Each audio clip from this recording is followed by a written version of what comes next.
Baseball card market report for May 6th through the 12th, 2021. Plus a year of investment corner and this month's fake $1,000 spend. No hitting the investment corner. No hitters are piling up faster this season than you can say Harvey Haddocks. So I thought it might be fun to use this installment, our 13th, to tackle some of the guys who do this sort of thing on the regular. Throw no hitters, that is, and mostly did instead of do. So, the criteria for our fake purchases this month are that the cards we're buying must have been sold on eBay in recent weeks, and we can't spend more than $1,000 total, and each of the cards must feature one of the pitchers who have thrown at least 3 no-hitters in Major League Baseball action. Namely, the cards have to feature Nolan Ryan, 7 no-nos, Sandy Koufax, 4, Larry Corcoran, 3, Cy Young, 3, Bob Feller, 3, or Justin Verlander, 3. I can tell you right now, ain't no way we're going big for Larry Corcoran in this space, even if we could find or afford one. So, with that caveat out of the way, here's this month's lineup of the Golden Arms. 1969 Topps Nolan Ryan, PSA 6, $456. This one is worth the faux buy just in the numerical splendor alone. But when you add in the clean design and the card status as Ryan's first solo Topps issue and the decent condition, it's a no-brainer, which works out just right for me. 1962 Topps Sandy Koufax, PSA 6, $178.50. This card is a classic because it shows Koufax as he looked in 1961, the year before the card was issued, just as he was starting his legendary streak of amazing seasons. The wooden borders are tough too, and sort of a love it or hate it affair. All in all, this card is about as blue chip as they come. 2006 Fleer Tradition, Justin Verlander, PSA 10, $57.87.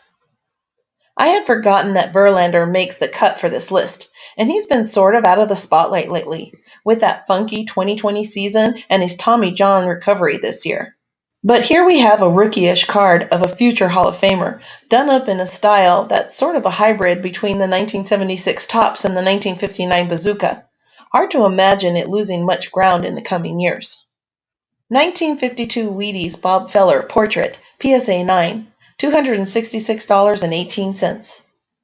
This is not a super popular card, probably owing to its having been issued as part of a cereal box and rendered in Art Deco drawing rather than as a photograph. Still, it's nearly a 70-year-old card of a stone-cold legend and PSA 9 condition, so it's a pretty solid bet to at least maintain its value. 1960 Fleer Cy Young, PSA 9, OC, $45.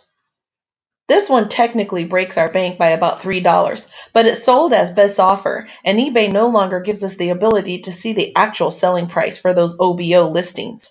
So I'll take some liberties here and assume that it came in at $42 or less, which is a good deal for a PSA 9 card of good old Cy Young, even if it is off-center, and even if it is a 1960 Fleer. All in all, that brings us right up to $1,000, or $1,003 or so if we take the Cy Young at full listing price. So how much do you think these pasteboards will be worth a year from now? Will we make a fake profit, or will we take it in the proverbial and mythical shorts? My funny money says we'll do okay relative to the market, but that we won't do as well as we would have if we had put together this portfolio a year ago. Speaking of which, the investment corner, taking stock after a year.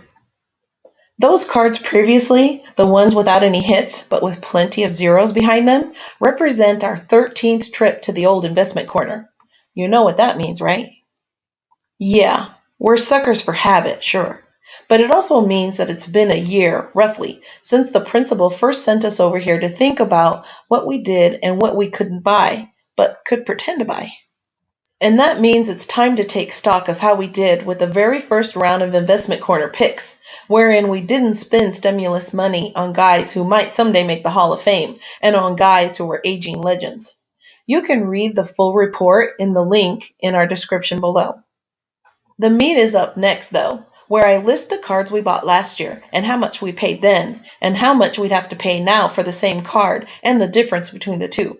The price we paid then was the actual selling price from a specific sold eBay listing at the time.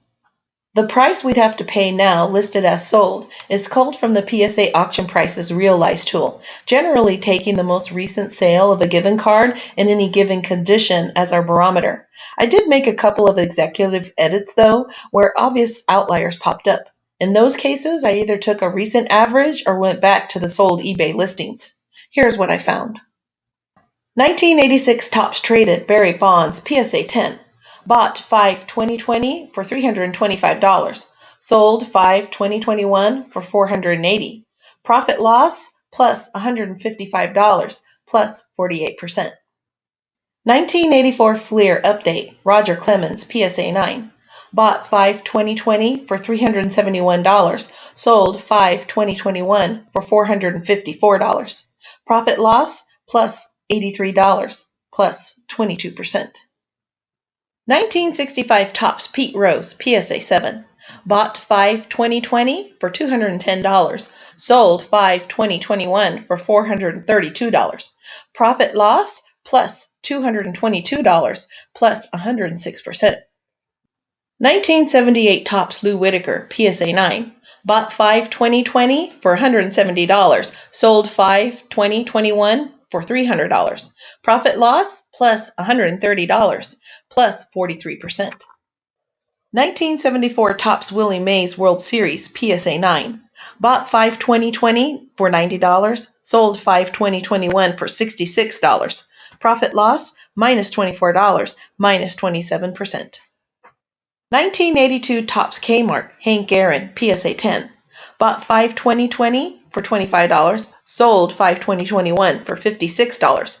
Profit loss plus $31 plus 124%.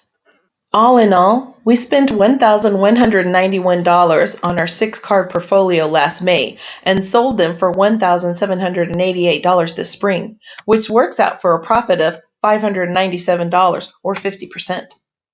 If I had pulled off that jump between 2019 and 2020, you could have hired me as your cardboard portfolio manager, and we'd been rolling in more dough than a rolling pin during football season, and headed for a tropical destination of our choosing.